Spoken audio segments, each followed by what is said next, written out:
মনকে চিনলু না, সোনাকে চিনলু, বানাকে চিনলু, মনুষ চিনলু না। তুই এলো হয়ে যা তো গিল্লা সম্পত্তি কিনা আর বা ফার নামে ঘুরতে গিয়ে দে। তুই বেশি মাতর জবিনি না, আর তুই বেশি মাতর মারি ফেলেম কিন্তু। আর তো সা জবির হাগজ আছে আর বাপে আর জবিনির লেখি দিয়ে গিয়ে দে।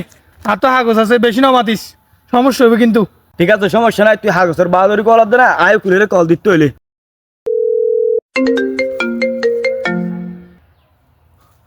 হ্যালো হ্যালো কুল সাহেব, কেন গেতে? তুই হড়ে এটা একখান জামিল গিয়ে তুই তাড়াতাড়ি আইও। আচ্ছা ঠিক আছে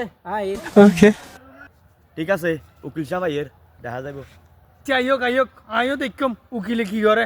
আর তো হাগজ আছে। আচ্ছা কেন গেতে এড়ে? আচ্ছা উকিল চাও না তুই ইয়ান হাগজ আর বা ফার নামে ঘুরে দিয়ে দে। হাগজ পর্যন্ত আছে এইটা হদ জবি নিয়ম বলি তের। আচ্ছা ঠিক আছে তাহলে আয় চাই হাগজ ইতার গান তো ভাই চাই তোর হাগজ চাই। এই কিনা আর হাগস ইয়ান অরিজিনাল হাগজ ইয়ান নভেল হাগজ ইয়ান হয়তো না জবিন টিটের। अम्मा बहन पे आ जाऊंगा मैं इनकी। बैगन দেখে তো জবিন হার দেখে না। ये भगवान क्या जुलुम है, सारा काम करूं मैं खाए वो, अब कुछ नहीं हो सकता क्या।